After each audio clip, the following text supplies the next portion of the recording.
Estoy basándome entonces como en la manera en que desde la lectura de Rafael Gutiérrez Girardot se quiere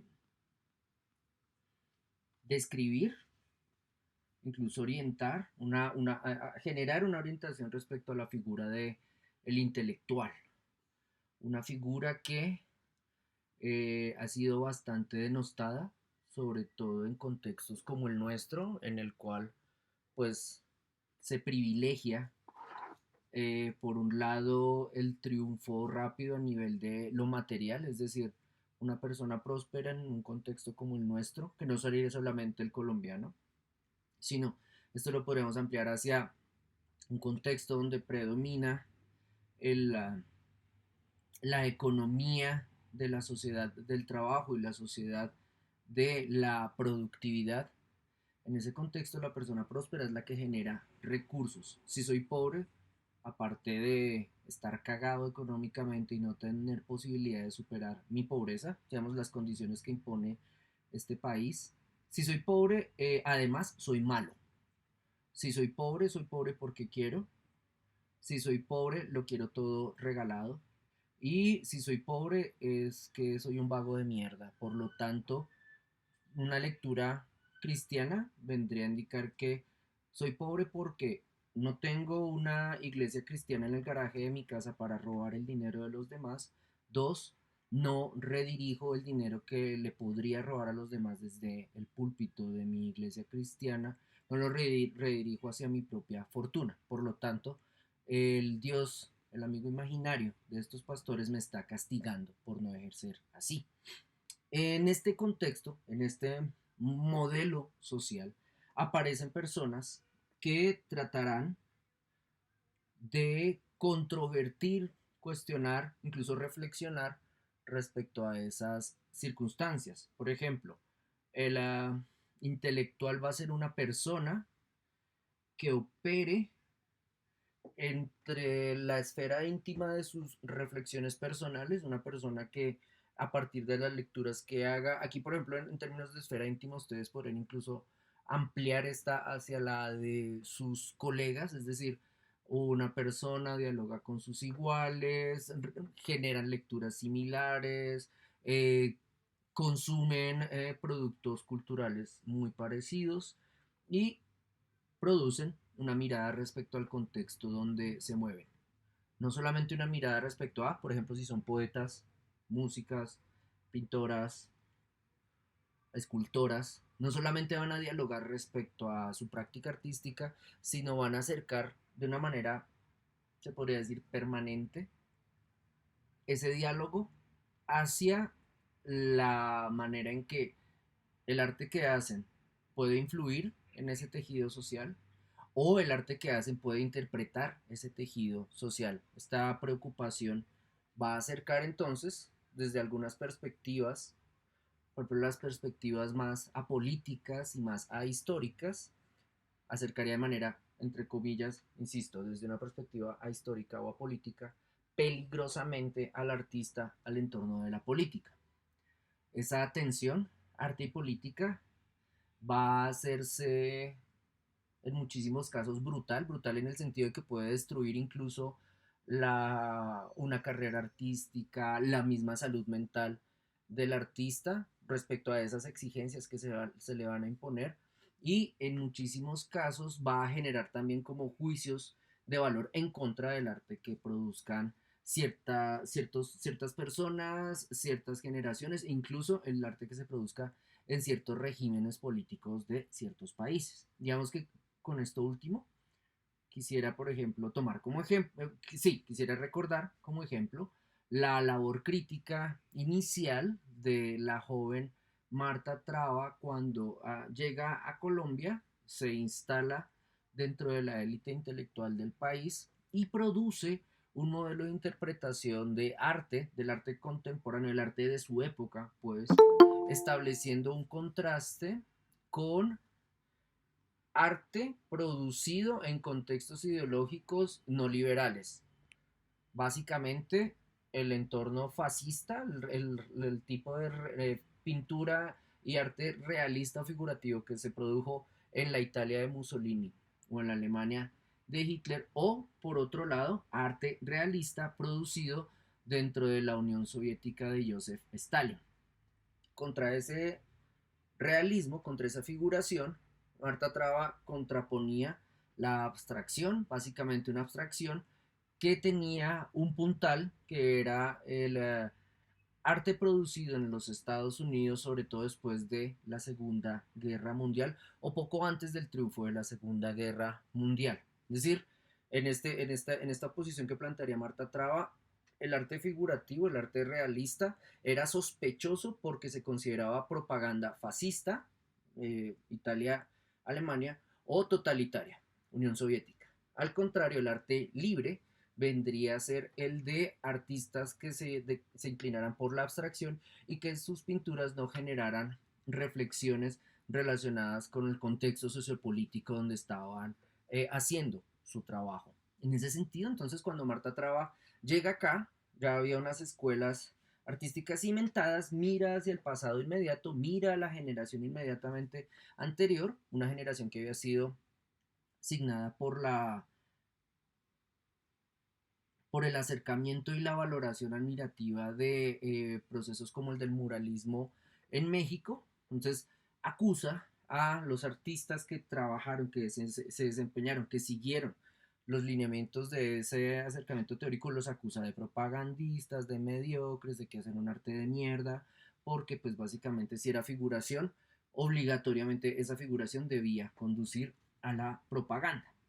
Esa opinión, ese modelo, ese modo de entender la producción artística, donde ya el arte no vendría a ser solamente la imitación correcta de la naturaleza, o el buen arte vendría a ser como una hipótesis sobre la belleza, sino sobre todo donde el arte podría entenderse como una manera de, de dar cuenta del tiempo presente.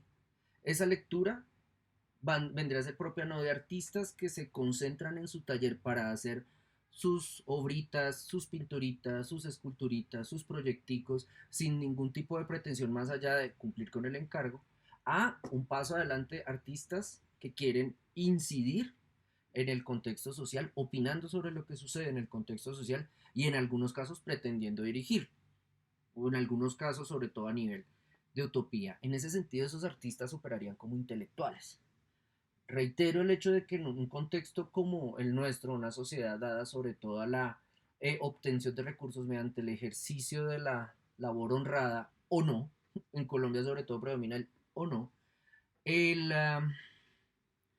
intelectual viene a ser visto con sospecha porque, por un lado, los brutos lo consideran pedante.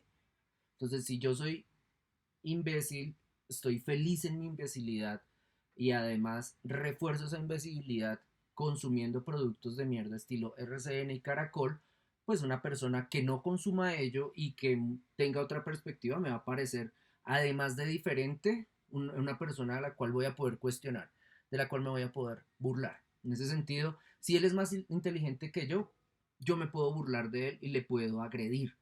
Ahí habría una posición antiintelectual.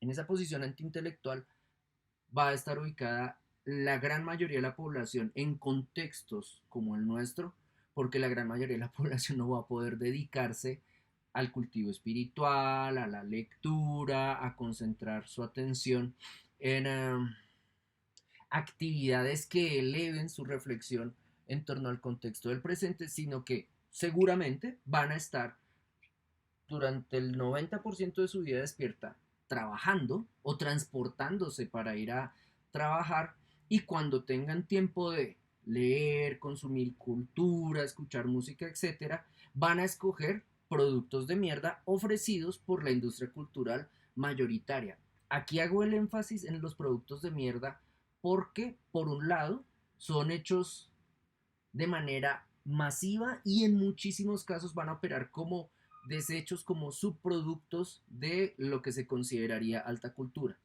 Aquí lo que tendrían que hacer ustedes sería como generar una pirámide básica donde en la base estaríamos las capas populares, las clases obreras, a las cuales se nos divierte con, por ejemplo, telemierda, entonces RCN, o Candela Estéreo, o basura de la que escuchamos cotidianamente. Entonces, ese tipo de producciones no esperan que pensemos el mundo, simplemente que nos entretengamos o nos divirtamos. Entonces, piensen ustedes en la inversión intelectual que habrá hecho una persona que se inventó un concurso, por ejemplo, en una emisora de altísima circulación, de altísimo impacto como Candela Estéreo, donde en las horas punta, en las horas en que todo el mundo se supone que está conectado a la radio, un locutor se encarga de que personas llamen a repetir el mayor número de veces la palabra candela seguida. Entonces, ¿qué tipo de cualificación del alma y qué tipo de mejoría en el tipo en la ciudadanía que se dedica a ese concurso habrá o que van a ganar a partir de decir 1000 veces seguidas candela, candela, candela, candela? Ahí el problema no sería solamente de quienes llaman a demostrar su idiotez, sino de quienes intercambian con ellos información respecto a esa llamada para gastar su tiempo y es dentro de la infraestructura de la emisora Candela Estéreo donde se proponen estas actividades para ese tipo de público también se podría suponer un altísimo grado de imbecilidad. Entonces, bruto el dueño del negocio, bruto el locutor y más estúpido el que llama a que se burlen de él. En ese contexto, la noción de intelectualidad no es vista, no es altamente valorada. De hecho, a estas personas, al idiota que llama, al idiota que es locutor y al dueño de todo el negocio, a estas tres personas les podremos preguntar sobre su posición política y podríamos notar que la posición política que tengan estas tres personas puede ser educada, formada, incluso cualificada a través de la misma información que reciben de estos medios de comunicación. Es decir, aquí vendría a emplear como un poco el espacio de acción donde el intelectual quisiera no, va a entrar a operar en la sociedad moderna. Uh, si le preguntan a la persona que llama Candela Estéreo a las 8:30 de la mañana a decir Candela, Candela, Candela, etcétera, le preguntan sobre su rol político, sobre qué opina sobre la presidencia actual o qué opina sobre los próximos candidatos presidenciales, seguramente la respuesta que va a dar va a estar informada en el medio noticioso que puede que no lo tenga Candela Estéreo, pero seguramente va a estar en el mismo nivel. Entonces va a pasar de Candela Estéreo a Caracol Radio. Entonces, en ese nivel de información, esa persona va a considerar que tiene una lectura política informada por medios periodísticos donde, adicionalmente, y eso para el contexto colombiano es súper evidente, los dueños de los medios de producción, es decir, dentro de esta gran pirámide, los sujetos que estarían en la punta de la pirámide en términos económicos son los que van a poseer los medios con los cuales nos educan a los que estamos en la base de la pirámide. Nosotros no vamos a consumir medios de alta cultura porque nos resultará difícil buscarlos. De hecho, pregúntenle por favor a esa persona que llama a decir Candela 1000 veces seguidas, ¿qué otras emisoras conoce aparte de Candela Estéreo y Caracol Radio? Y pregúntenle, por ejemplo, ¿dónde ubicaría en términos de la radio que escucha eh, programas de análisis de política internacional? Y difícilmente esa persona va a llegar a preguntarles como, ¿qué? Es más, si ustedes le preguntan eso a esa persona puede sentirse legítimamente ofendida. En ese contexto, quien por un lado quisiera superar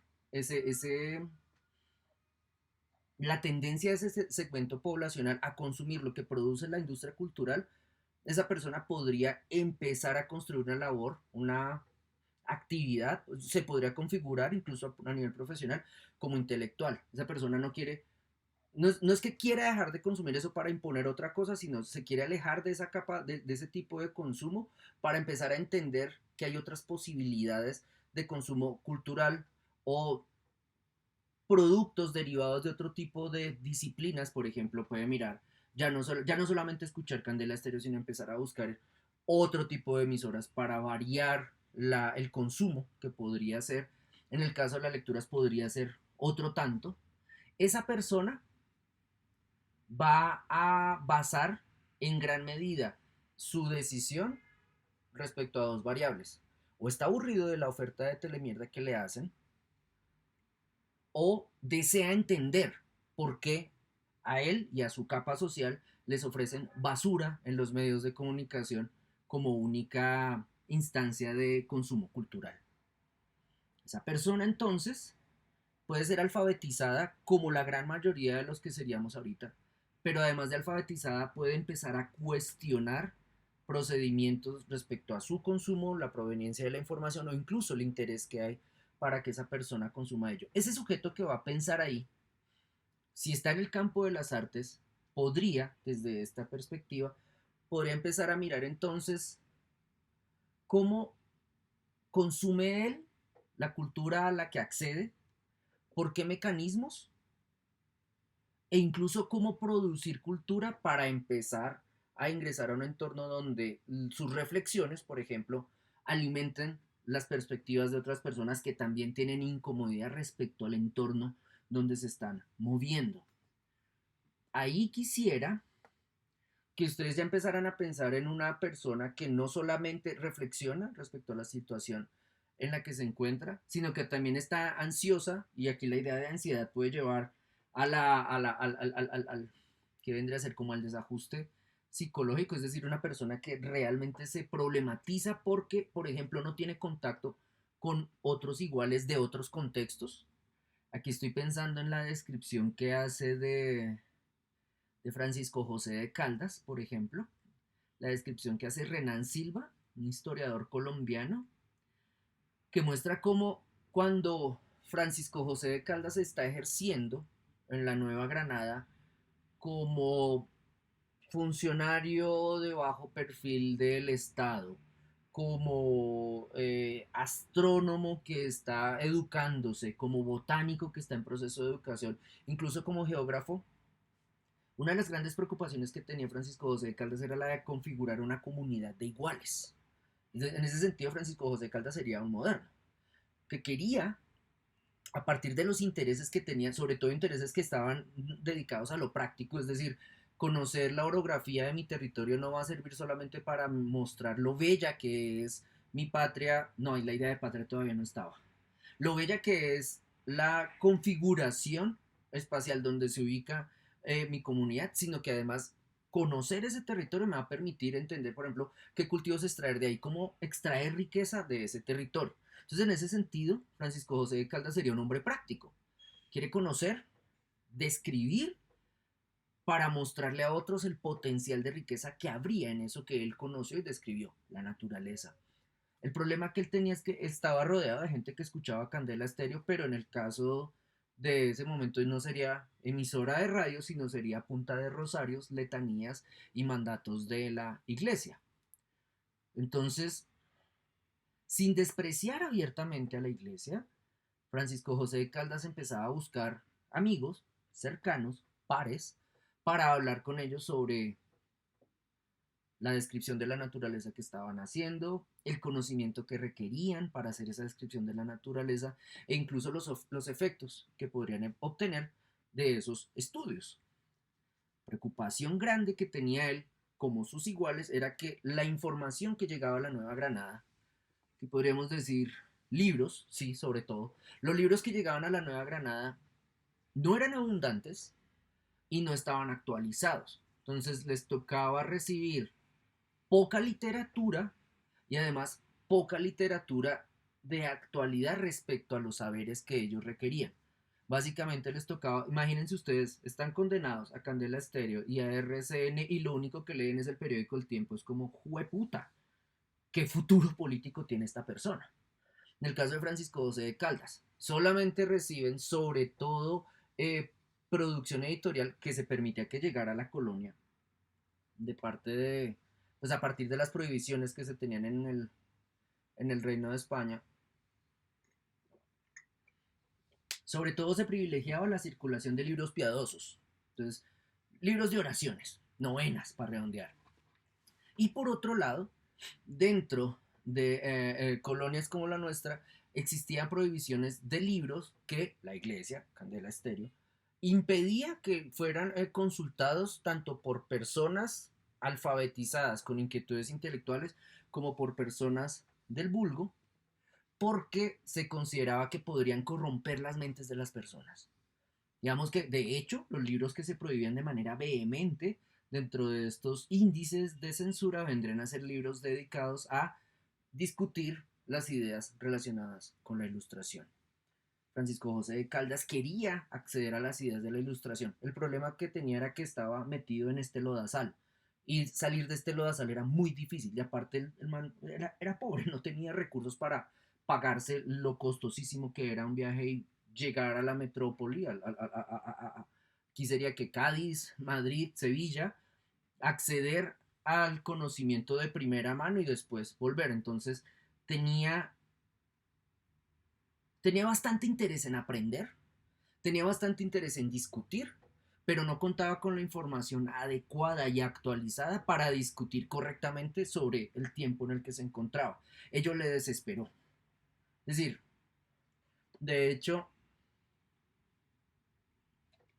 si ustedes quisieran ver la figura de Francisco José de Caldas como un héroe romántico, como un intelectual romántico en constante crisis con su época, hasta cuando es asesinado en la Reconquista Española, este sujeto podría ser un excelente personaje de novela. Además, como estaba enamorado del barón de Humboldt, y el barón de Humboldt lo despreció por un niño bonito ecuatoriano. No, es como, me parece que la figura de ese sujeto es como bastante significativa para reconocer como a nuestros héroes intelectuales. Entonces, en ese punto, digamos que aquí lo que quiero que retengan es que el intelectual no es solamente aquel sujeto que va a cualificarse a partir de lecturas y contacto con sujetos de otros entornos o con información procedente de otros contextos para demostrar que sabe más que las personas con las que habita, sino que además este intelectual va a querer incidir en el perfil de la sociedad donde emita sus opiniones. No solamente para decirle a los demás como bruto hijo de puta, usted escucha Candela Estéreo, yo no, sino además decir, ok, eh, además de no dedicar mi tiempo a escuchar Candela Estéreo y memorizar el nombre de la emisora para repetirlo, dedico mi tiempo a leer sobre, no sé, historia del arte o teoría del arte. ¿Para qué me sirve estudiar historia del arte y teoría del arte?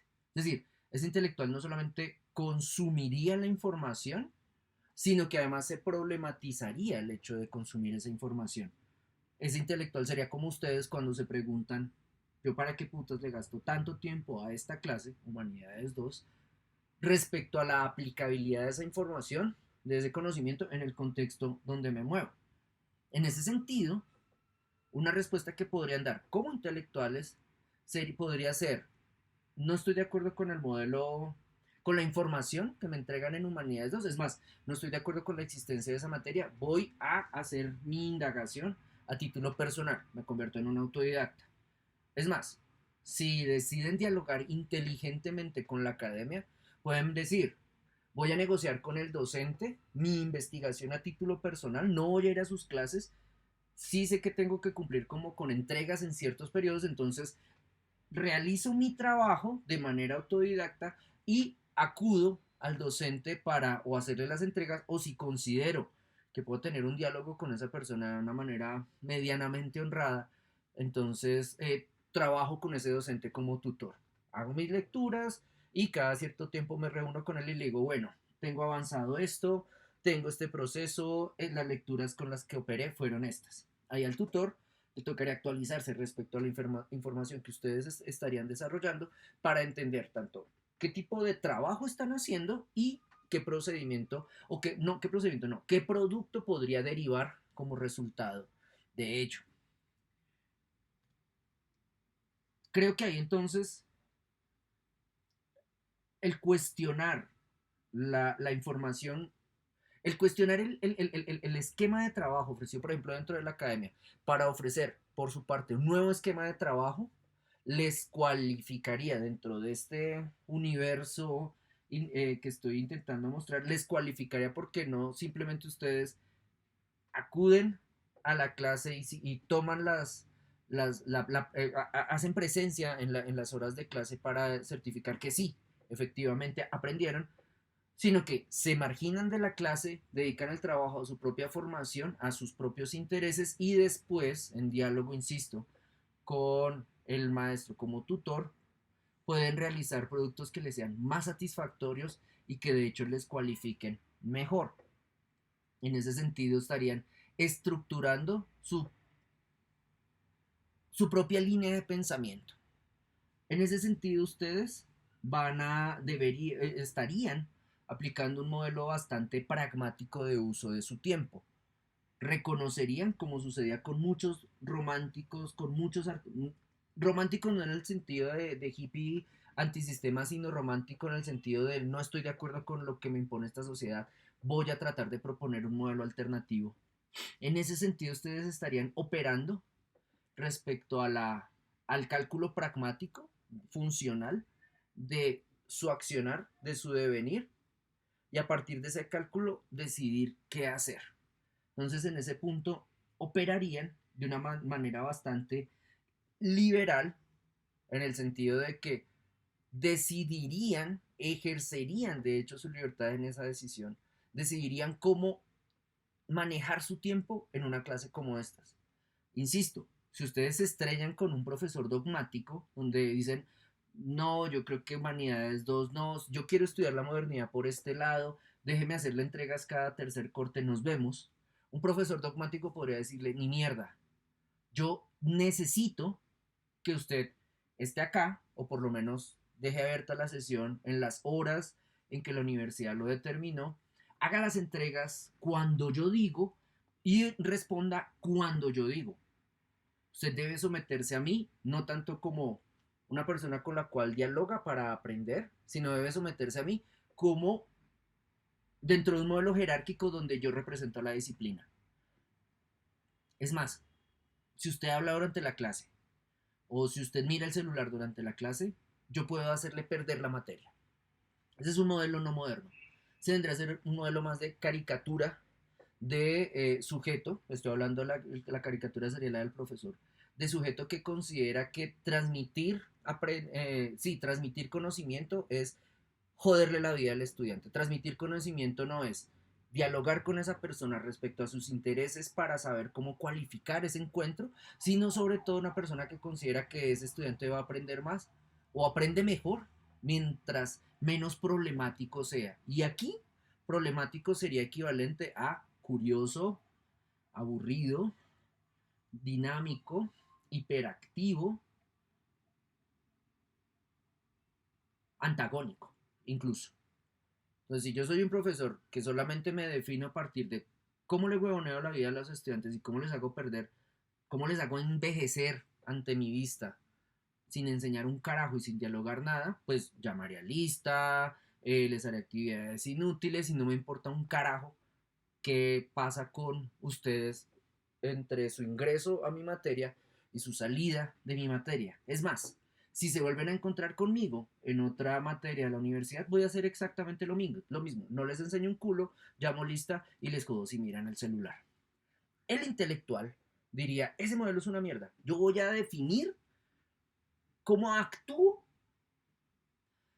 Es más, voy a definir mi noción de libertad para saber cómo actúo frente a esto, una materia, o un proceso de aprendizaje, o un proceso de dominio, de comprensión de una sociedad, o de comprensión de un estado, de un momento histórico, para saber cómo intervenir en él.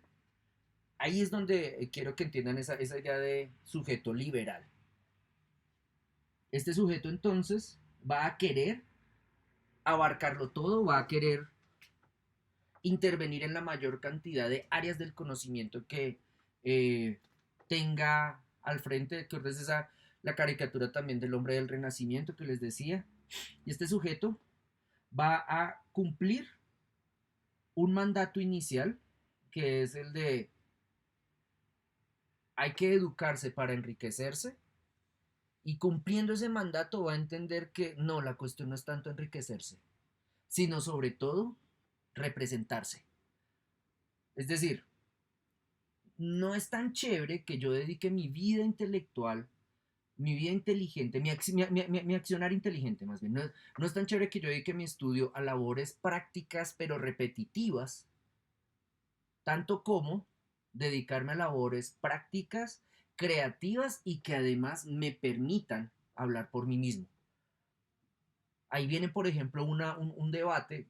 Gutiérrez Girardot lo menciona, pues cuando él habla de la prosa del mundo y cuando da cuenta como de ese concepto, sí aparece, pero este no es tan, no es como el área de interés de Gutiérrez Girardot, pero sí va a haber como una discusión, un debate entre los eruditos, los sabios que operarán en torno a las ciencias exactas y prácticas y los sabios que van a estar del lado de las humanidades. Para los prácticos, el conocimiento especializado a nivel, no sé, de ingeniería o economía podría ser supremamente funcional porque obras de ingeniería y decisiones económicas pueden orientar un país sí, orientar una nación de mejor manera, a diferencia de el filósofo o el artista que van a estar, y entonces en esa posición estarían como en el mundo de las ideas, estarían tomando decisiones poco prácticas, serían incluso los mantenidos del Estado. Entonces, en esa posición, los prácticos van a mirar con desprecio a los filósofos y a los artistas porque estos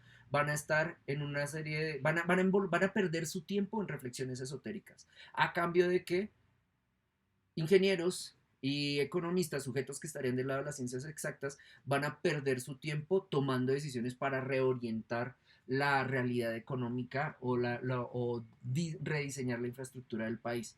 Por parte de filósofos y artistas, van a despreciar a estos prácticos diciendo, los prácticos tienen huevo, ellos viven, dedican toda su vida a lo pragmático y no se dan cuenta que están perdiendo de vista la espiritualidad. Mientras él hace unos puentes, no se da cuenta que podría ser puentes bellos.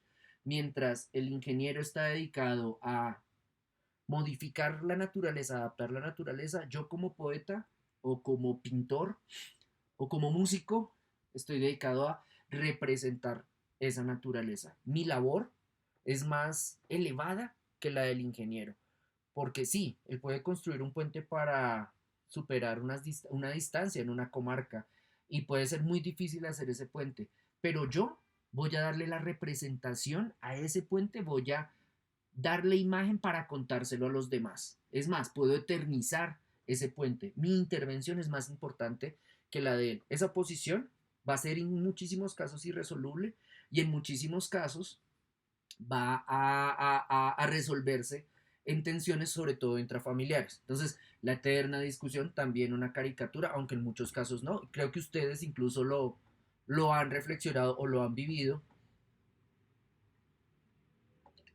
La eterna discusión que vamos a tener en familias, por ejemplo, de clase obrera, modernas, las nuestras, donde al comunicar nuestra decisión de estudiar artes, nuestra familia ya más inclinada hacia la posición pragmática o funcional va a decir como de qué va a vivir, usted va a ser pobre, usted va a ser un mantenido.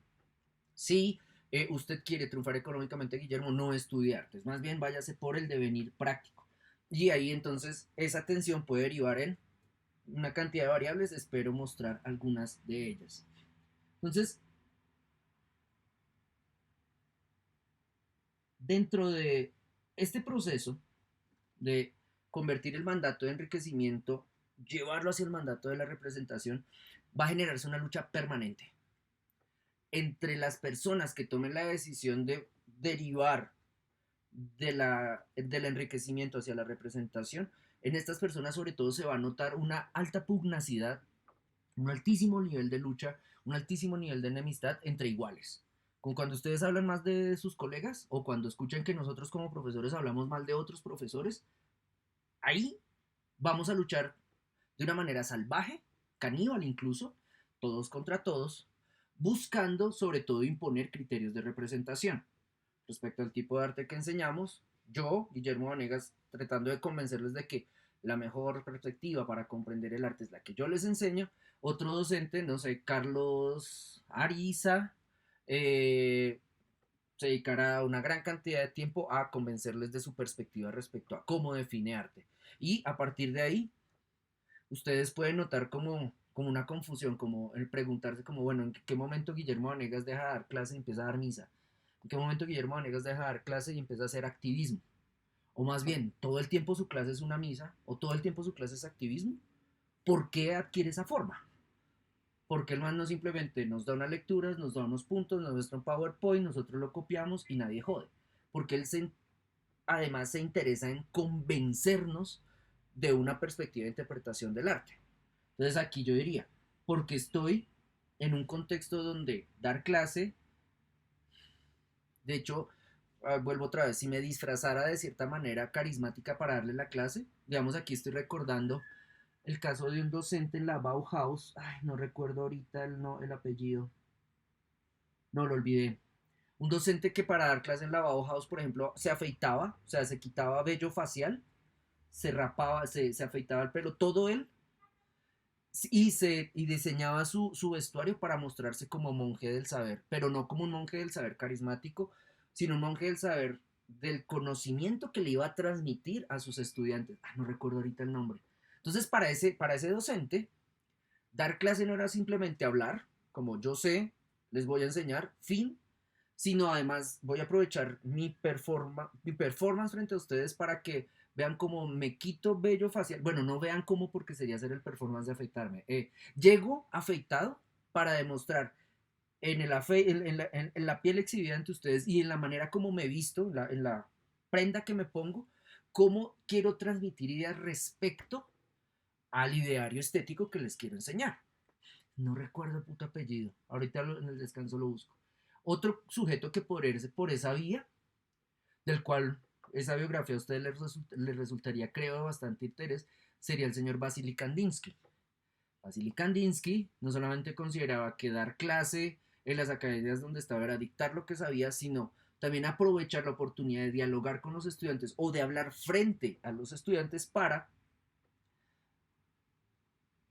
convencerles de manera, yo creo, incluso si catequética, a nivel de catequesis, convencerles de una nueva religión que vendría a ser la del arte.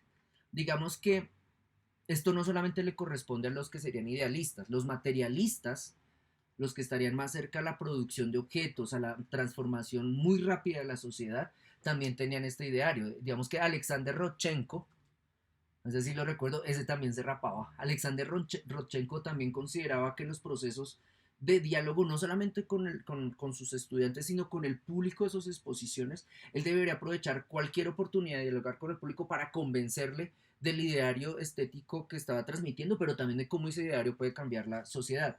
Rodchenko no solamente entonces hacía arte, experimentaba con diferentes técnicas, incluía desarrollos tecnológicos, sino por ejemplo diseñaba los trajes con que habría de trabajar. Sí, Johannes Itten, gracias, Joseph Murillo. Sí, señor, Itten era el de Bauhaus. Que Itten no era comunista en el sentido como beligerante de extrema izquierda. Rodchenko sí. Rodchenko sí era como con las armas al poder, dictadura del proletariado. Voy a diseñar entonces un vestido, que sería un overall, pues. Voy a diseñar el vestido funcional para realizar las obras que quiera. Entonces, este tipo de artistas ya no son solamente personas que dicen vamos a hacer obras bellas o vamos a hacer obras funcionales, sino además vamos a hacer obras o imágenes que cambien la sociedad.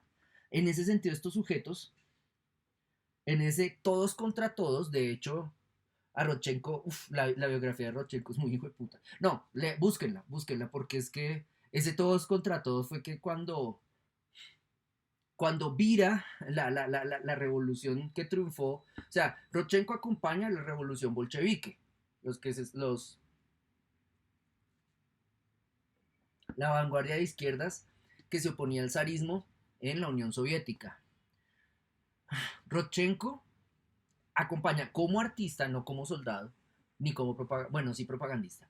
Como artista y propagandista acompaña la revolución. Hagan de cuenta que ustedes como artistas y propagandistas acompañan ahorita a Petro. Y llegan al poder. Entonces, cuando llega la revolución al poder, ustedes son Rodchenko y nada, acompañaron al régimen, entonces tienen encargos del Estado, se dedican a darle clase a clases obreras o a alfabetizar o a enseñar lo que saben en otros entornos diferentes al académico o al museístico. Y a medida que cambia el régimen, digamos que pasan de Petro a una dictadura derivada del régimen de Petro, eh, a ustedes les empieza a ir mal en ese régimen y las personas que tienen cerca les traicionan. Pero insisto, miren la novela de Rodchenko, perdón, lean la biografía de Rodchenko como si fuera una novela y van a ver que le fue como la mierda durante la consolidación de la dictadura de Stalin. Mm, Es decir, en esa lucha de todos contra todos, él perdió. Y la cagada es cuando miren ustedes contra quién perdió. Entonces, el, el desenvolverse de este tipo de personas en la sociedad contemporánea va a ser sobre todo un desenvolverse respecto a la definición de la categoría de enriquecimiento. Esa categoría, esa categoría de enriquecimiento va a poner el económico al espiritual. En algunos casos la conjunción va a ser vista como imposible, lo que va a demostrar el capitalismo, sobre todo después de que todos estos intelectuales que operaron durante inicios del siglo XX en la Europa que vio el avance del fascismo, cuando se trasladan a los Estados Unidos, lo que va a hacer la economía estadounidense y sí, la infraestructura estadounidense es absorber a esos intelectuales, darles las mejores condiciones de vida para tomar sus propuestas e integrarlas dentro de la industria gringa. Estoy hablando de Bauhaus, por ejemplo, los artistas docentes de Bauhaus que sobrevivieron al fascismo y lograron viajar a los Estados Unidos fueron absorbidos en universidades de élite gringas, a partir de las cuales sus pautas de diseño se universalizaron. Es decir, el diseño Bauhaus que nosotros conocemos, el que tenemos en nuestras casas, la producción estandarizada, la producción con economía de costos, la exploración en materiales, que llevan a que tengamos muchas cosas baratas que facilitarían nuestra vida. Nosotros llegamos a ese consumo no por la vía del el desarrollo de artistas ingenieros, de artistas diseñadores alemanes, además comunistas, sino que llegamos más a través de la popularización de ese tipo de desarrollos que se dio sobre todo en los Estados Unidos post Segunda Guerra Mundial. Entonces, esos sujetos que eran intelectuales en la Alemania pre-nazi y nazi, en los Estados Unidos se convirtieron como los mayores alimentos, como en parte de los que mejor alimentaron la maquinaria del capitalismo. Es decir, su idea de enriquecimiento intelectual, Johannes Itten, por ejemplo, yo no sé la biografía del man, no sé si el man alcanzó a sobrevivir a los nazis, pero yo no sé qué habría hecho Johannes Itten trabajando en Yale o en Harvard en un departamento de desarrollo de objetos, como que diría, pues puta, pero es que yo no, mi ideario estético no está dado hacia la funcionalidad y la sobreexplotación de recursos a través de objetos bellos, yo quiero otra cosa, yo quiero la elevación de la persona. Entonces, mi proceder sería problemático. Un sujeto al que no le fue mal fue a Gropius. Walter Gropius, uno de los responsables de las múltiples fundaciones que tuvo la Bauhaus. Walter Gropius la hizo en Alemania, la hizo en Estados Unidos y él simplemente se adaptó, él era supremamente funcional. El artista que acompañó la campaña, al que me refería, fue Alexander Rodchenko, para que le busquen, era él. Pero pues hay muchísimos sujetos como que estuvieron en esa constante tensión. Ahora bien, entonces estaba hablando como de esas, como de esa lucha, de esa versión dialéctica de la categoría de enriquecimiento. O yo tengo desarrollo intelectual para enriquecerme, o yo tengo desarrollo intelectual para enriquecerme económicamente, o yo tengo desarrollo intelectual para enriquecerme espiritualmente. Y depende de dónde me vaya, eso va a generar una oposición. Ahora bien, en el caso de, digamos que aquí Gutiérrez Girardot trata de mostrar de manera más amplia esa problemática. Él va a decir que en el caso de vivir la ciudad moderna, los intelectuales, artistas, poetas van a enfrentarse a la homogeneidad, lo gris. Aquí son, de hecho, estas palabras van a ser utilizadas como insulto. La homogeneidad, lo gris, lo anodino de la vida cotidiana del trabajador urbano. Ante eso o contra eso, los artistas habrán de oponer semblantes diferentes. Se adaptarán o modificarán su modo de aparecer en la vida pública, porque ahí ya plantean un statement, una declaración de principios respecto a qué son y cómo en ellos se ejerce libertad versus los otros sujetos que están uniformados con ropa de trabajo. Entonces, modelo clásico beatniks contra burgueses establecidos o liberales establecidos. El beatnik se va a utilizar cuello de tortuga, se deja vello facial, se deja el pelo cada vez más largo, ropas cada vez más holgadas y que no renueva constantemente. El trabajador liberal va a estar sobre todo uniformado con camisa de cuello duro, corbata, camisa por dentro, traje de un solo tono y toda su vida dedicarse a un tipo de actividad. Entre esos dos semblantes hay dos ideales de vida. Uno, el del enriquecimiento a través del trabajo que considera honrado. El otro, el del enriquecimiento espiritual a pesar de que no tenga enriquecimiento económico. El beatnik, el intelectual, si maneja este ideario desde joven, sobre todo va a necesitar el apoyo de una familia o de los recursos de una familia para poder cumplir con ese mandato.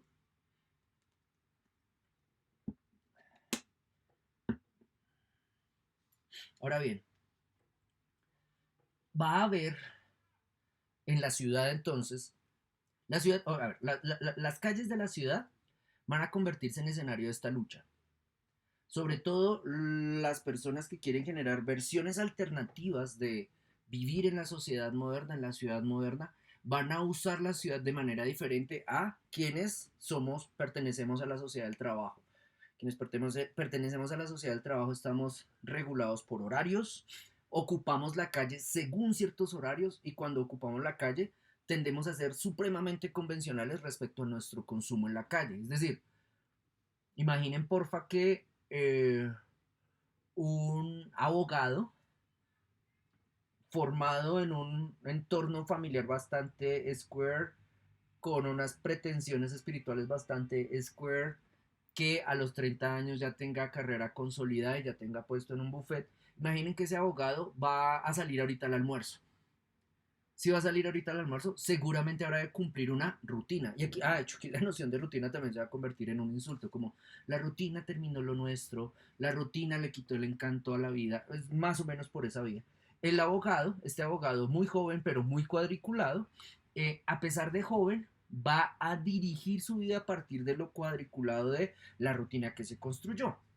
Perfectamente, durante los, no sé, 40 años que duré ejerciendo en el bufete que queda en el centro de la ciudad, aquí Bogotá, perfectamente durante esos 40 años, cada vez que le toque almorzar, va a almorzar en el mismo sitio, va a recorrer el mismo espacio, va a vestir con el mismo uniforme, traje y corbata. Puede que varíen los colores del traje, pero no va a pasar de un traje azul oscuro de celador del Sena a uno verde fluorescente y sentir que no hay un cambio radical en su vida. De hecho, si pasara el verde fluorescente, sus iguales dirían como, ¿qué pasó, Guillermo? ¿Te volviste hippie? ¿O qué pasó, Guillermo? ¿Estás en las drogas? Se cuestionaría incluso la salud mental de ese sujeto por cambiar su semblante.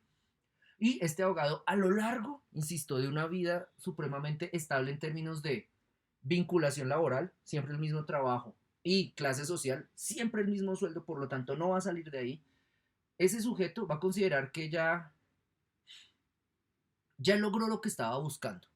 Y la materialización de esos logros van a ser para ese sujeto, en términos convencionales, tener una pareja estable y aceptable, una mujer, ojalá más joven que él, ojalá si él es heterosexual, pues que la dama también le acepte, es decir, la homosexualidad aquí va a ser un lío, una mujer que le dé hijos y una mujer que además no quiera, ojalá salir de la casa a trabajar. Entonces, una ama de casa, una virgen idealizada en el entorno doméstico.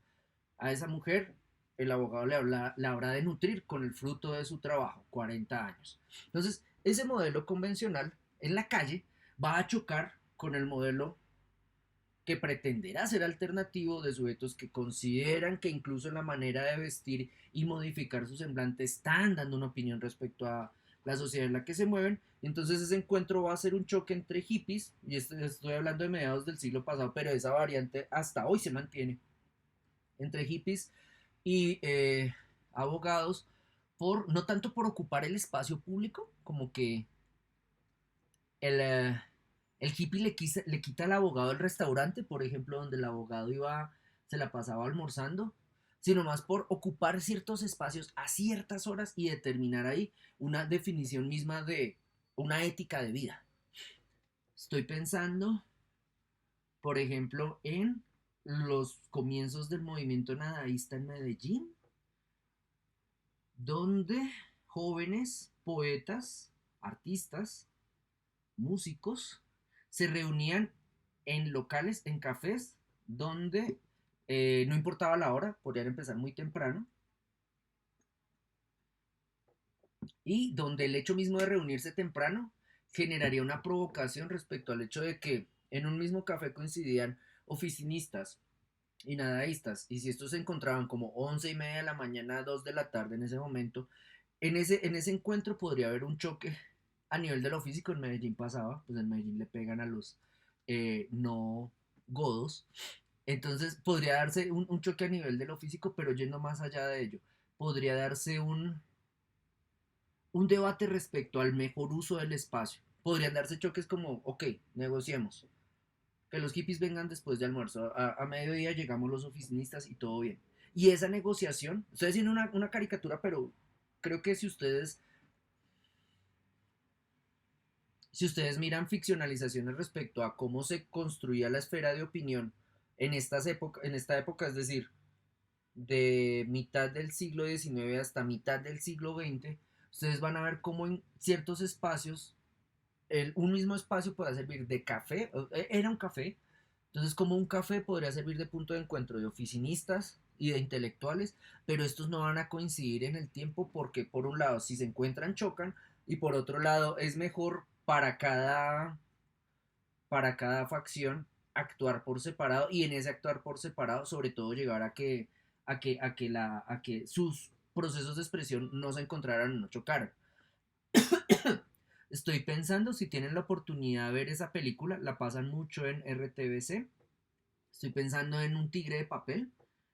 Si ustedes miran la narración que propone Luis Ospina en Un tigre de papel, van a ver que más allá de jugar con la historia, como de describir la historia de Colombia a través de un personaje que no existió, que es Pedro Manrique Figueroa, miren cómo Luis Ospina presenta, sobre todo en el material de archivo, presenta los encuentros entre intelectuales o mechudos o barbudos. Aquí cualquiera de esas palabras valdría. Los encuentros de intelectuales y la manera como se afianzaban en espacios de socialización del centro de Bogotá, por ejemplo, respecto a la posibilidad que podrían tener estos intelectuales de dialogar con personas de otros estratos. Es decir, los intelectuales en sí configuraban una comunidad donde dialogaban, se validaban, se enfrentaban, luchaban constantemente por atención y por un predominio,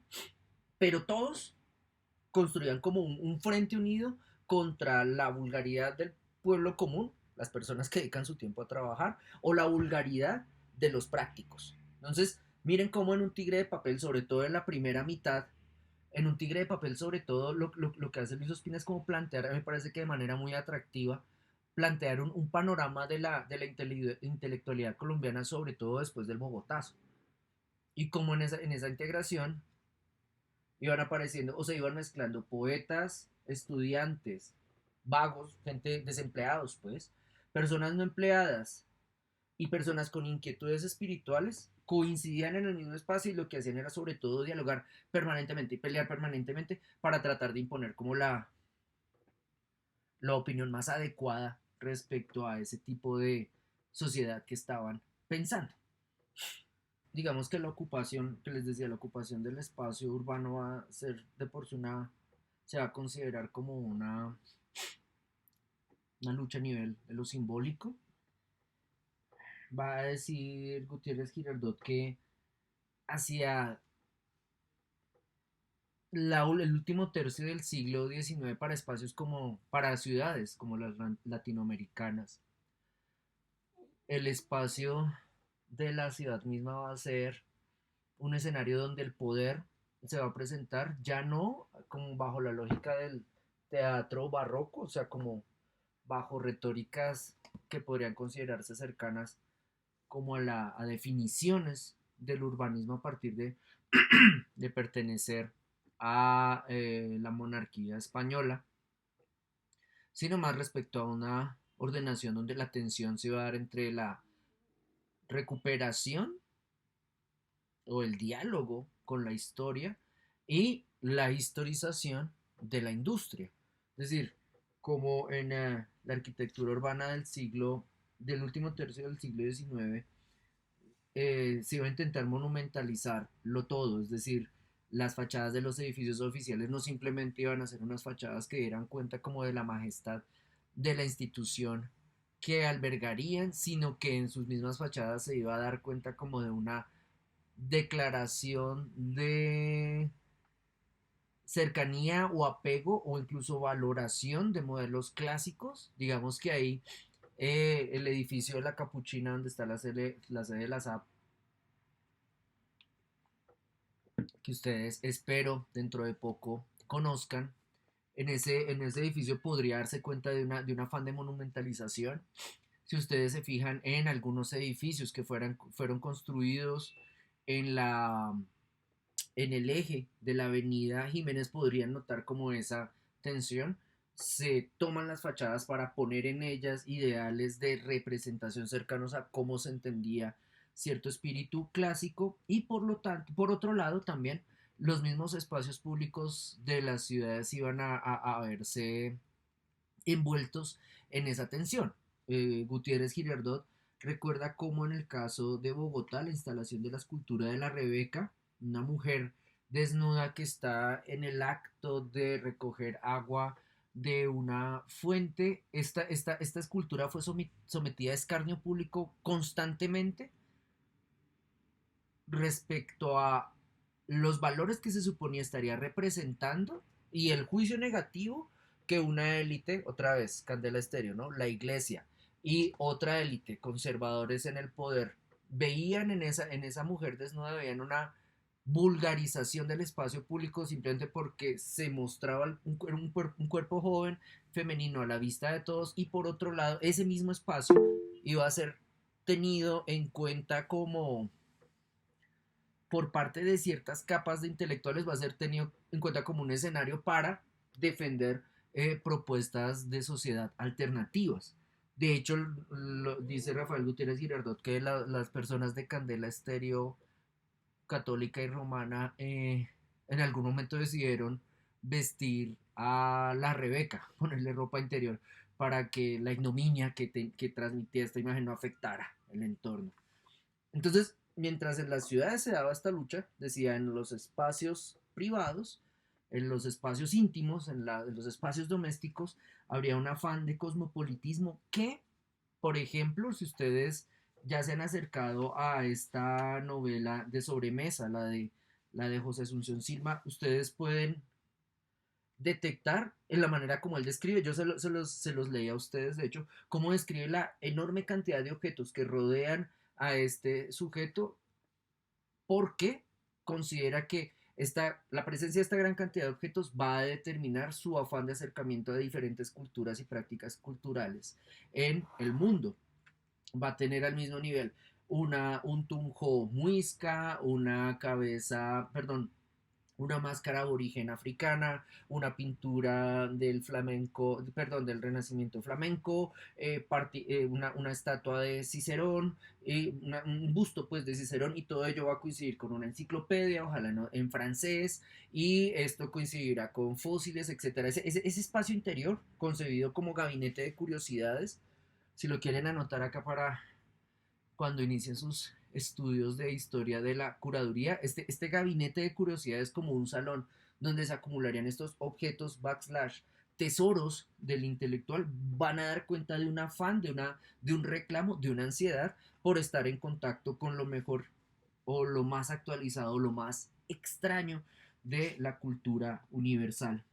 En ese sentido, entonces, ya lo había mencionado yo, ahí en la manera en que se configure ese interior y se represente, se escriba de él, va a haber una crítica respecto a la vida en la ciudad, porque se va a considerar que la vida en la gran ciudad es una vida donde la intensificación nerviosa se da de manera casi enfermiza. En la ciudad donde nos vamos a dedicar a la productividad y a olvidarnos de la elevación espiritual, estamos sometidos, por ejemplo, o estamos bajo grave riesgo de enfermedad mental. En ese sentido, Nosotros, los intelectuales, vamos a mirar esa vida en la ciudad, la vamos a analizar y la vamos a cuestionar. Y de hecho en el proceso de análisis y cuestionamiento vamos incluso a representarla.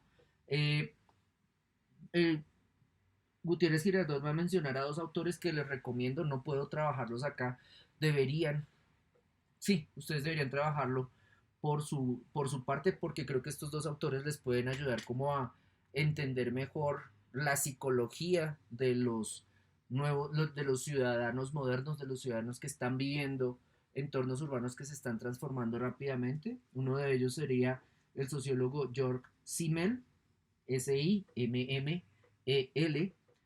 El otro va a ser un español, José Ortega y Gasset.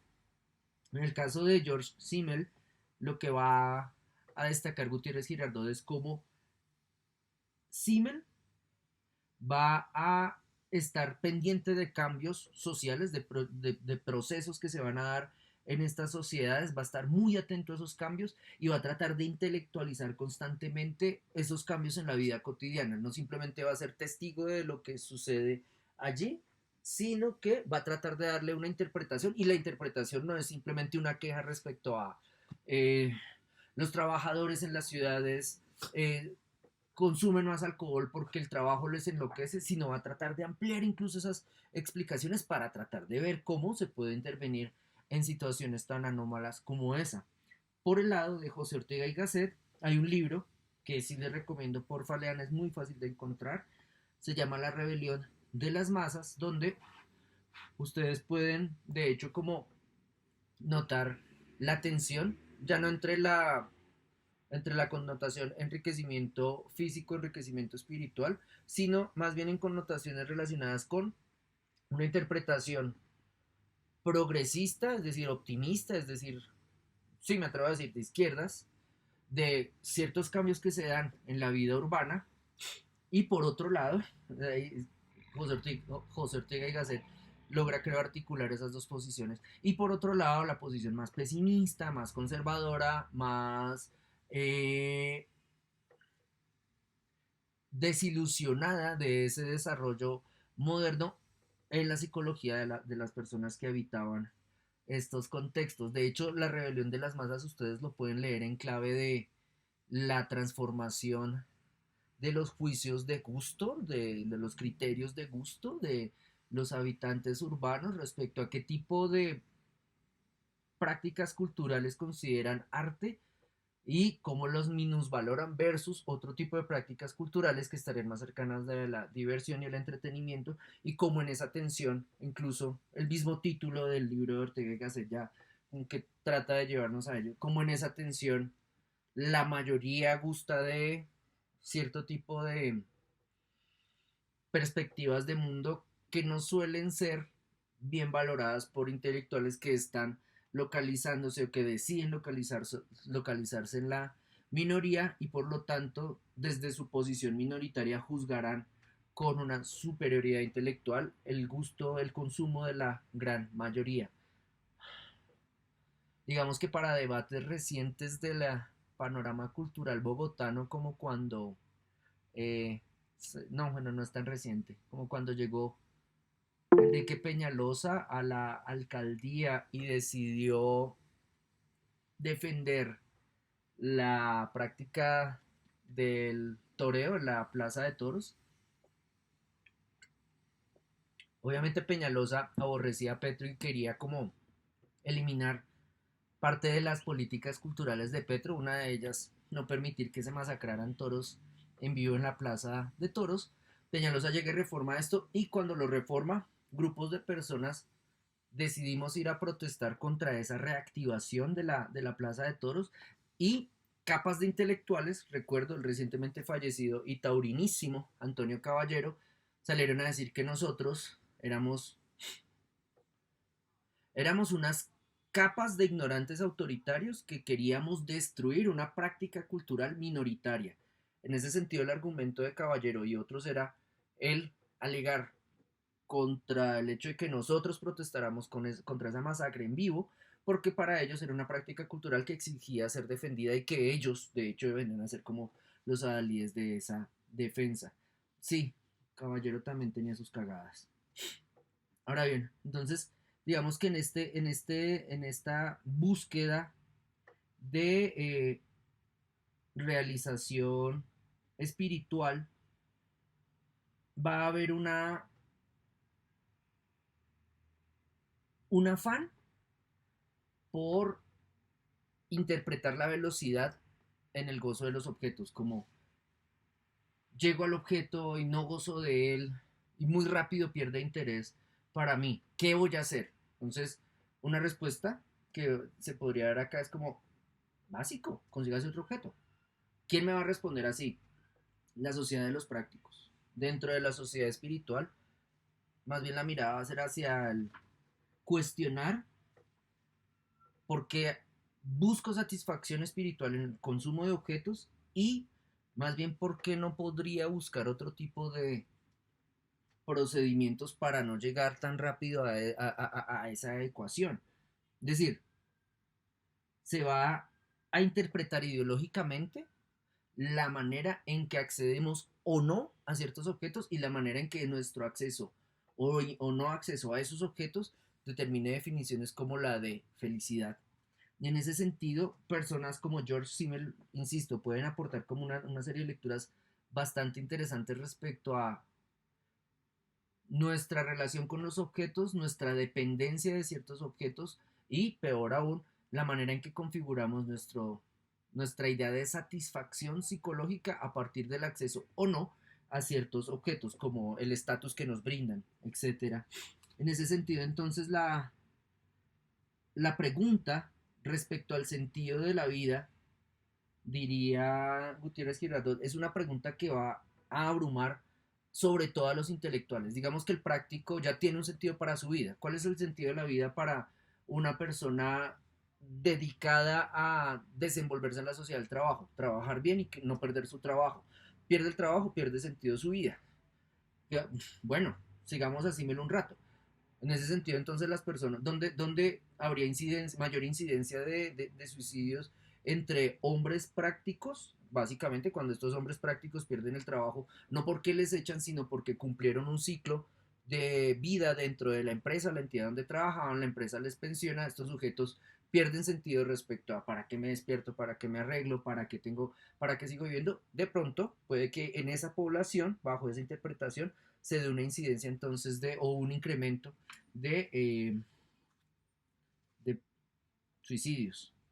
Entonces, en este sentido, la pregunta por el sentido de la vida va a ser una constante en la persona, en los sujetos modernos, y los intelectuales van a intervenir allí, van a opinar allí para tratar de o entender el sentido de la vida en la sociedad actual o proponer sentidos de vida alternativos.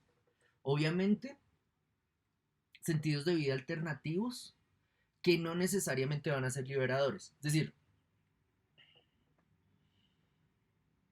artistas, poetas, intelectuales van a analizar la sociedad de su tiempo, van a ver que, por ejemplo, la psicología de los sujetos que viven en esa sociedad está bastante enredada, la velocidad de los cambios, la agresividad de la vivencia en la ciudad, etcétera, les va a afectar. Y aparte van a notar que esos sujetos tienen como unidad de medida el triunfo espiritual a partir del acceso a objetos. Entonces, estos intelectuales van a decir, no es tan chévere ese esquema. Yo voy a pintar otro esquema, yo voy a dibujar otro esquema. Estoy siendo literal, se pintarán, se representarán esquemas alternativos de sentido de vida. O se escribirán, voy a hacer un poema sobre un nuevo sentido de la vida, voy a hacer una canción sobre un nuevo sentido de la vida. Voy a representar un nuevo sentido de la vida, buscando liberar a ese trabajador que va a estar, y aquí otra palabra que va a ser utilizada como insulto, que va a estar alienado en realizar un trabajo, en obtener unos recursos y en gastar esos recursos de nuevo en la sociedad donde se desenvuelve. Entonces ese sujeto que está alienado y considera que eso es un triunfo vital, ese sujeto está mal. Yo como artista, yo como intelectual le voy a ofrecer una alternativa, le voy a decir por dónde tomar. Y si toma por esa vía, ese sujeto va a obtener mayor satisfacción espiritual. El que dice, Gutiérrez Girardot es, sí estudia muy bien, pero es que por ahí se puede llegar fácil al fascismo. Se puede, basándose en unas buenísimas intenciones, se puede terminar instaurando un nuevo modelo social donde el sujeto que no me siga a mí en mi nuevo modelo social merece ser destruido, merece ser marginado, no merece ser parte de la vivencia social, porque es que la verdadera vivencia social es la que yo promuevo.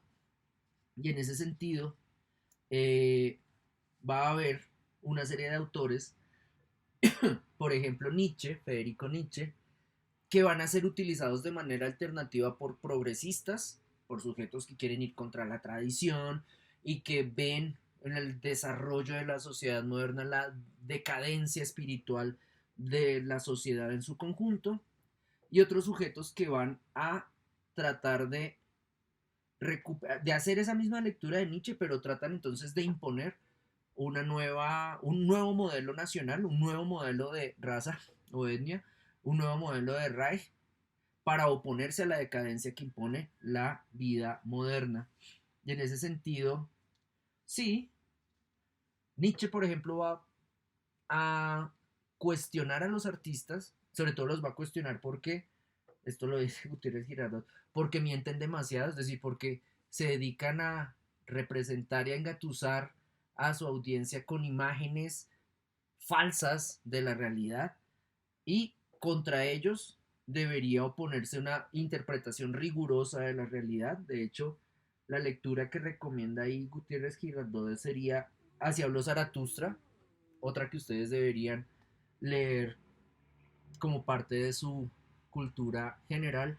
Y digamos que en ese sentido, ya en propiedad, Gutiérrez Girardot hablaría del intelectual como un sujeto que va a estar en esa ambigüedad. Este intelectual analiza la sociedad de su tiempo y piensa utopías, pero cuando piensa utopías perfectamente puede llegar a pensar fantasías fascistas. Entonces, sí puede querer liberar a una población de trabajadores alienados, pero en ese proceso puede llegar a imponerle a esos trabajadores alienados criterios políticos o ideológicos que fácilmente llevan al autoritarismo. A ver, si no estás conmigo, estás contra mí. Entonces, un repaso a esto que ya les había comentado en clases pasadas. La categoría intelectual desde 1898, otra vez en Francia, puede ser identificada. Hay un manifiesto de los intelectuales donde básicamente Emile Zola va a ser como el mayor adalid, el más amplio representante.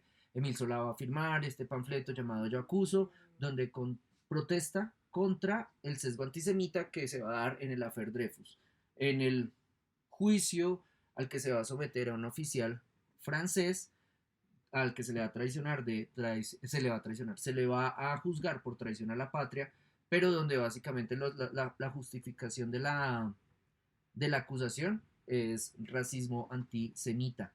Entonces, estos sujetos, Emile Zola, Anatole France, Marcel Proust, pero otros sujetos que van a seguir su senda van a considerar sobre todo que van a ser un grupo de personas que van a criticar la inhumanidad de la sociedad de su momento. Van a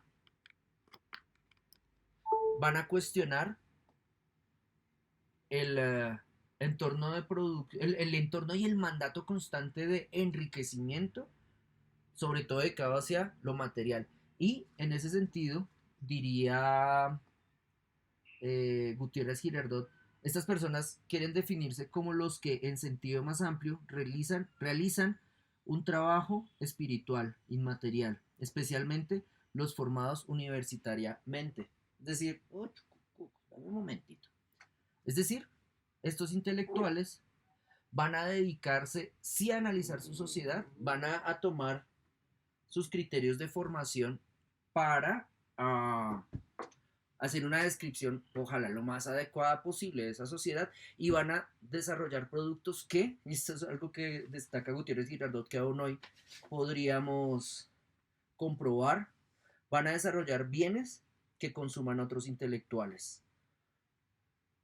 En ese sentido, cuando ustedes vayan a una inauguración de una exposición de arte, vayan a un concierto de música, vayan a, pues, concierto de música, bueno, a un concierto, vayan a una presentación dramatúrgica, van a ver que el grueso de la población, del público de ese evento o el público más atento de ese evento van a ser sobre todo capas intelectuales.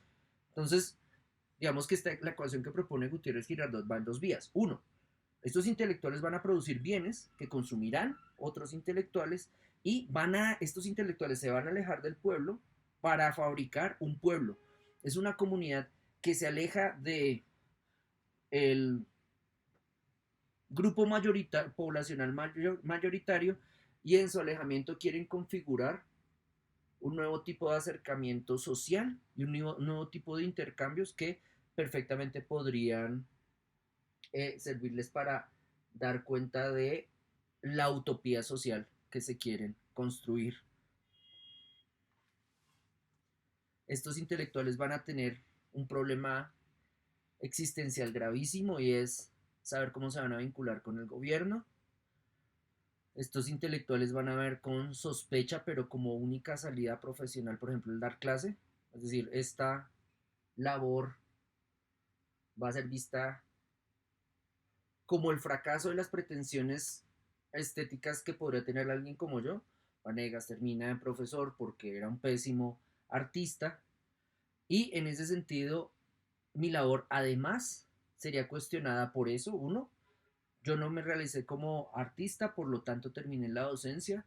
Dos, mi labor docente, voy a aprovecharme de mi labor docente para castrar la creatividad y el talento del alumnado que tenga la desgracia de caer en mis manos. Y tres, yo voy a hacer esto para toda la vida. Es decir, mi resentimiento por no haberme realizado como artista lo voy a transmitir, a dañar las posibilidades que ustedes tengan de triunfar dentro del campo del arte.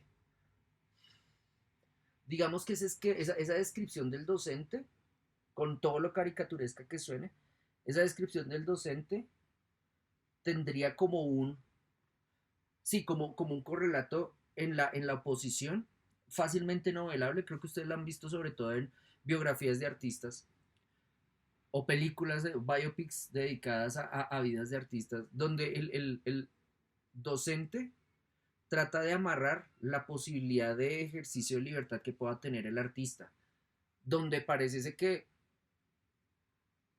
la energía de la actividad del docente sobre todo se va a orientar a cagarse al artista, al joven artista, al artista de formación que sobre todo va a superarle. En esa medida, esa caricatura sociológicamente podría ser correcta. Si yo como docente doy una enseñanza buena o excelente, lo haría a la espera de que mi audiencia, ustedes, tomaran la información que yo les brindo para que hagan algo mejor con la información que les doy.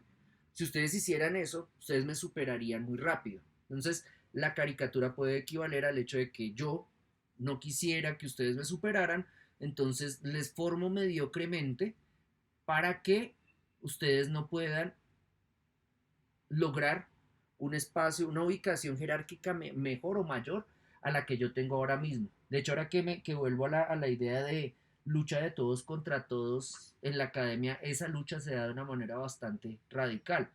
Profesores que se encargan de mediocrizar a su alumnado, que le enseñan a su alumnado además a aborrecer los procedimientos, los procesos intelectuales, un alumnado que puede ser bastante borreguil y que le cree a estos mediocres y que continúa una senda de mediocridad que sería como un círculo vicioso de mierda educativa.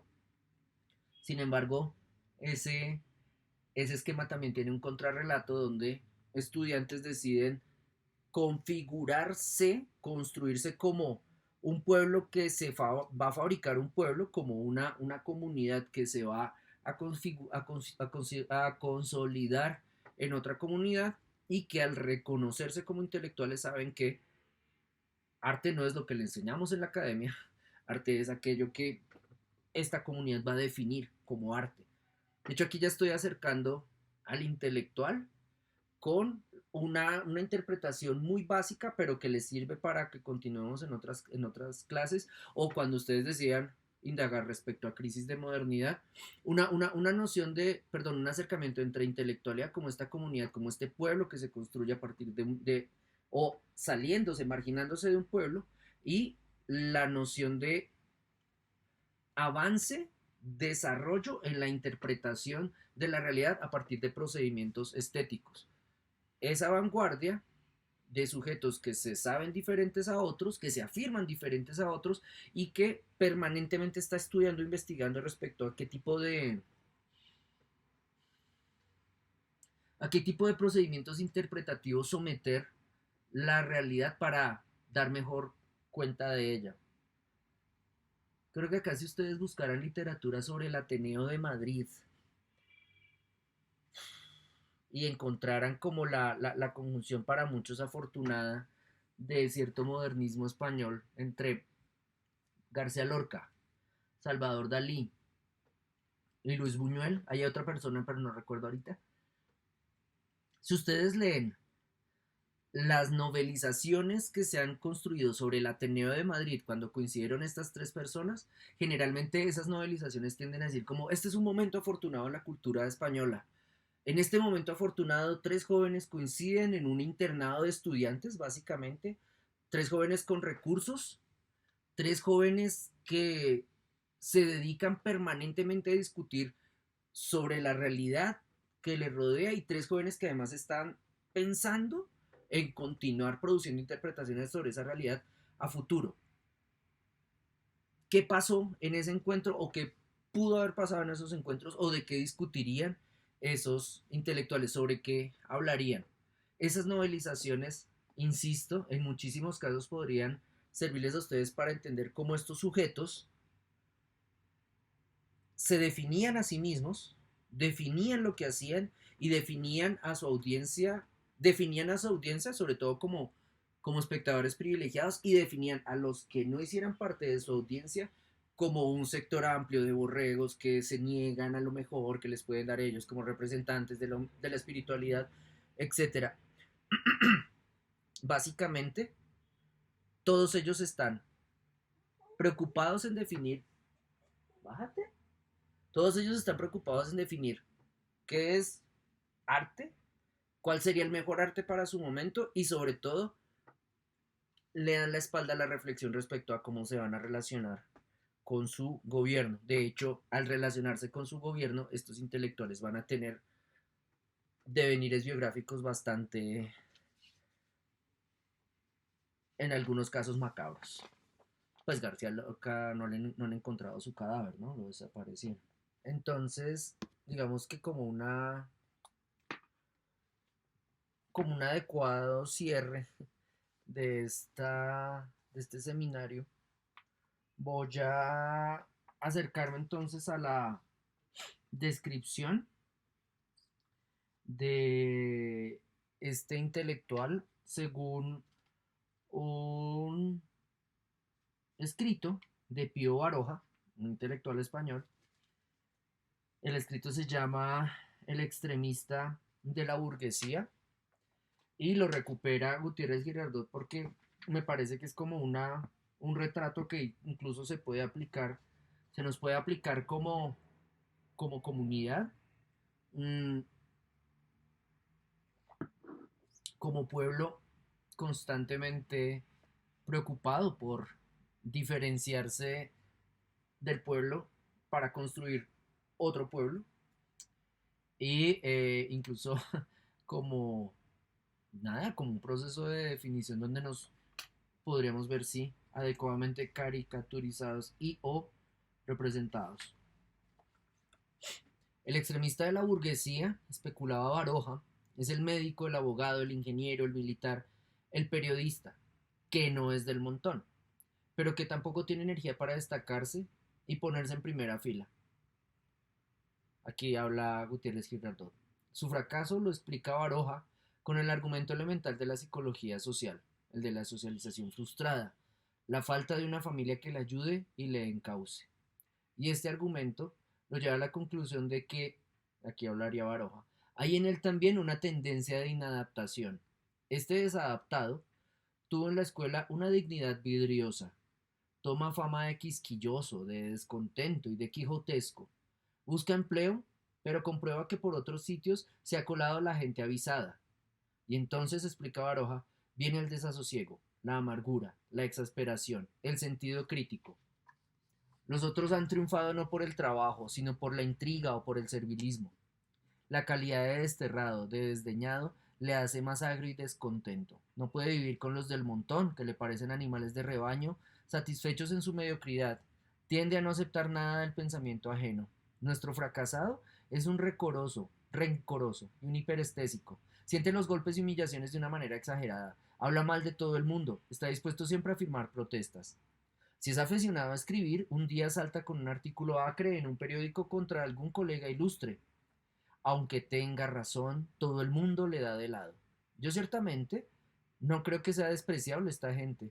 La mayoría de los escritores pertenecemos, en parte, a ella. Son un fermento social a veces hasta útil. Tienen un fondo morboso. Pero ¿quién no lo tiene? Solo el hombre completamente estúpido es perfectamente normal.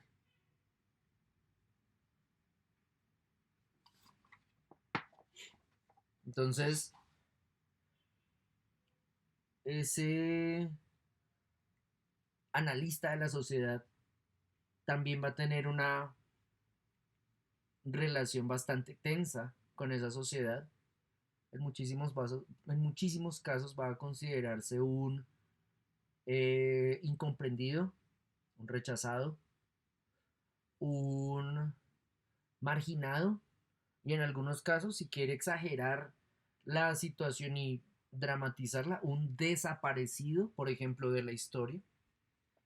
Y va a actuar en esa medida como un antagonista de quienes hacen parte de la institucionalidad, quienes llegaron a obtener ese trabajo no más que por la intriga o el servilismo, y por otro lado va a hablar mal de todo el mundo, incluso juzgando en público el devenir profesional de colegas que le podrían ser cercanos, es decir, este intelectual perfectamente podría traicionar a su mejor amigo si, por ejemplo, su mejor amigo hace un poesía de mierda, un poema de mierda o hace una exposición pésima, el intelectual no va a dejar de dar su opinión porque considera que sobre la amistad prima su propio criterio. Y ese propio criterio puede llevarlo, en ese sentido, a mostrarlo como resentido, enemigo de una gran cantidad de población, inadaptado y sujeto incómodo. De hecho, uno de los entornos donde va a socializar este intelectual va a ser la bohemia. Y me gusta como Gutiérrez Girardot define a esta bohemia básicamente como un lugar, más bien un momento. La bohemia es un momento donde coinciden la miseria intelectual con la duda respecto al propio talento. El bohemio no va a permanecer toda su vida bohemio. De hecho, si permanece toda su vida bohemio, probablemente muera en la miseria material o víctima de una adicción o de los excesos de una adicción. Entonces este bohemio va a someter a tensión su existencia económica, no va a trabajar, va a gastarse los ahorros de la familia, va a dilapidar la fortuna que heredó y constantemente va a estar reflexionando sobre su devenir en el contexto de sus iguales, pensando cómo mejorar y por supuesto sometiéndose a presión, como juzgándose de manera rigurosa como no soy lo suficientemente bueno, no hago las lecturas suficientemente adecuadas respecto a mí, a la sociedad donde me desenvuelvo, soy una mierda, es decir, la autoconmiseración y el autorreproche son permanentes, pero también va a desarrollar entonces un proceso de experimentación a futuro para tratar de resolver esas dificultades o esas falencias que identifica. Entonces, este bohemio permanentemente va a estar juzgando y cuestionando el devenir de los demás, de sus iguales y el devenir propio. Y La arena, la tribuna, donde va a ser públicos esos cuestionamientos, va a ser la arena pública de su momento. Es decir, cuando sean los panfletos, va a acudir a los panfletos. Cuando sean, no, cuando predominen. Cuando predominen los panfletos, porque acceder a los espacios de opinión de los periódicos es muy difícil, va a recurrir a los panfletos. Si ya puede acceder a los periódicos y puede ahí poner sus opiniones, nada, va a aprovechar y va a hacerlo. Si desaparecen los periódicos, digamos, el momento actual o desde la consolidación de las redes sociales. Si desaparecen los periódicos y es necesario generar un posicionamiento crítico, entonces voy a utilizar la tecnología de mi momento, no sé, Facebook, Instagram, redes, etcétera, para producir constantemente opinión y para autocualificarme en la producción y circulación misma de esa opinión. Si de 2010 a 2015 estuvo de moda hacer memes, ese intelectual hizo memes. Si de 2015 a 2020 estuvo de moda TikTok, él generaría opinión en TikTok. Si ahora estaría de moda el video fake, donde él está superponiendo caras para poner a su criticado a decir cosas que no dice, ese intelectual estaría en ese proceso de aprendizaje y de manejo de ese dispositivo como una estrategia de circulación de información. Pero a su vez, respecto a la bohemia, respecto a la definición misma de la categoría de bohemia, no hay que perder de vista ciertas circunstancias. Primero, para que haya bohemios, es necesario que desaparezca el mecenazgo tradicional. Básicamente, que los sujetos a quienes se les pagaba por producir piezas dramatúrgicas, conciertos, imagen o poesía, ya no son contratados por el Estado, la monarquía o la iglesia. Ya no pueden ser absorbidos por estas, o podríamos añadir también el entorno corporativo. Entonces, no les contratan ni en la iglesia para hacer un concierto, un tedeum, ni les contrata el Estado para que hagan, no sé, una pintura de un dignatario, ni les contrata la monarquía para que haga un sainete, un montaje operístico para divertirles, pero tampoco les contrata la industria para que hagan sus campañas de publicidad. Entonces, ¿dónde aparece? Entonces, nada, se pierden los mecenas tradicionales. Por otro lado, la burguesía, es decir, aquí burguesía les toca definirlo a ustedes como los dueños de los medios de producción, los dueños de las industrias, pues. La industria se consolida como clase dominante. De hecho, la burguesía se consolida como clase dominante e impone sus criterios de cultura. Y al imponer sus criterios de cultura, los intelectuales van a decir, ¿qué mierda la cultura de estos burgueses que son unos nuevos ricos que acaban de llegar y cuando acaban de llegar se aparecen en nuestra sociedad imponiendo sus criterios respecto a la pintura bella, la poesía bella, la música bella? Y resulta que para estos intelectuales lo que proponen esos burgueses es sobre todo guisadas. Entonces, la guisez de esos burgueses va a ser altamente despreciada por estos intelectuales. Problema para estos intelectuales. Esos burgueses son los que tienen la plata. Entonces estos intelectuales van a decir como, sí, lo que le gusta a ese man es una mierda de pintura que hago. ¿Hago pintura de mierda para que él me pague o hago pintura donde critico a esa persona? Una tensión que va a ser difícilmente solucionable y en la cual muchísimos artistas van a, de hecho, afianzar su experimentación. Por otro lado, diría Gutiérrez Girardot, se va a democratizar la vida literaria.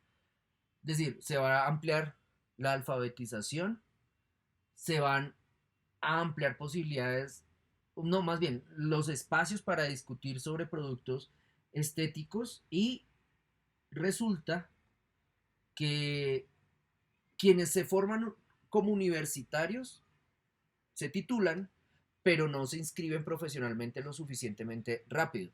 Se gradúan de artistas, pero no consiguen trabajo rápido. Si no lo hacen, entonces su energía creativa más su capacidad de asociación van a permitir consolidarlos en una clase social desarraigada, pobre, pero muy inteligente, que se va a dedicar a criticar de una manera bastante, a mi parecer, divertida, sagaz e interesante los productos de la cultura popular que mayor auge tengan o los productos de la considerada alta cultura que sostienen que defiende la burguesía.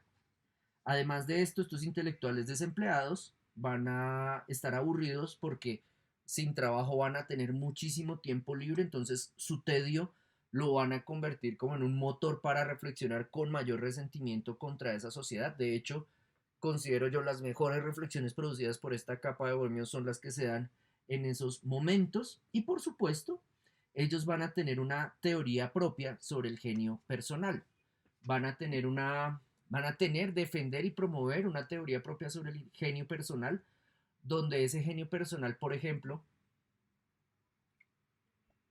no va a o va a posponer lo más que pueda su relación con el Estado, va a marginarse de la academia, va a aborrecer de la docencia, no va a aborrecer, va a aborrecer a los docentes y va a maldecir la docencia como actividad profesional y va a ver con altísima suspicacia el triunfo profesional. Sí, va a ver como una instancia de consagración, por ejemplo, para los artistas visuales. Una instancia de consagración va a ser ingresar al museo, este intelectual va a decir, el museo es una mierda. Ingresar al museo no es consagración. De hecho, ingresar al museo es morir en vida porque ya la hora después de que ingresa al museo no va a cambiar, no va a ser posible que la persona, que el artista después de que ingrese al museo tenga posibilidad de desarrollo. Entonces va a cristalizarse, ¿no? Va a amarrarse su libertad creativa. Mejor no ingresar al museo.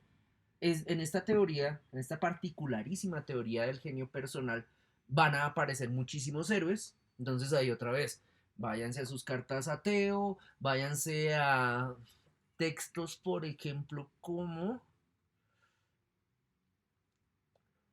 reflexiones sobre su propia obra que haría el señor Gauguin, por ejemplo. Uf, podría ser aquí. Sí, respecto a cómo entiende el arte que hace, cómo se entiende él y cómo entiende el arte que propone para el tiempo presente y básicamente todos estos sujetos, reitero, que se van a definir en torno a la asimilación, la asunción de la miseria material, la duda constante respecto a su propio talento y el de sus colegas, que aparecen después de que desaparece el mecenazgo tradicional, que aparecen después de que la burguesía se estabiliza como clase dominante e impone criterios culturales, que aparece en medio de una democratización de vida literaria donde muchas personas tienen acceso a consumo cultural, al consumo cultural que ellos producen o sobre el que ellos hablan, que no tienen trabajo, que están aburridos y que teorizan sobre el genio personal, estos sujetos sobre todo se van a definir jodiéndole la vida al burgués. En este fastidiar al burgués van a encontrar su leitmotiv y en este fastidiar al burgués consideran que pueden tanto agredir al burgués como incluso proponer una sociedad, un modelo de sociedad alternativa. Estas dos situaciones, de hecho, van a ser vistas como ingenuas, sobre todo si estos intelectuales, después de burlarse del burgués, después de que se acaba la sesión, después de que se acaba la exposición, etcétera, van hacia el burgués y le dicen, venga, me acabo de burlar de usted en el teatro, me acabo de burlar de usted en esta pintura, cómpreme la pintura o siga yendo a mi presentación teatral. Entonces, como que en términos de circulación simbólica la tienen clara, pero en términos de circulación económica ya es como, ah, puta, pero yo necesito la plata de esos burros con plata, los burgueses. Estos bohemios van a ser definidos como bufones extravagantes, o sea, como payasos que cuando las clases altas se acercan a ellos, por ejemplo, se acercan a ellos para que diviertan a esas clases altas, como para que las emocionen, para que las distraigan. Estos bohemios van a reunirse en cafés, van a coincidir en estos cafés para discutir sobre arte, pero también para discutir sobre la sociedad, van a producir conocimiento y van a poner en circulación su reconocimiento. Entonces producen conocimiento a partir de las opiniones que tengan sobre su contexto social, por ejemplo, pero entre ellos también van a generar como instancias de cualificación a partir de concursos de poesía, eventos que realicen, uh, exposiciones que realicen, por ejemplo, si han sido rechazados. Y entonces en esas instancias de validación lo que están haciendo es, a su vez, mostrar el resultado de su trabajo intelectual y por otro lado, diseñar el espacio de circulación de ese mismo trabajo que no suele ser reconocido o aceptado por la gran masa.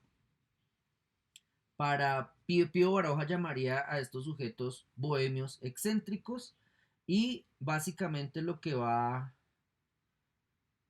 a hacer estos bohemios excéntricos es que van a tomar el café, el espacio del café, el local del café, como un terreno neutral donde van a poner en juego sus utopías, donde bajo el estímulo de la cafeína o eh, por la superación de tabúes sociales que podría derivar del consumo de alcohol, pueden proponerse una nueva interpretación de la realidad, oponerse al mundo que viven ahora y proponer un mundo mejor.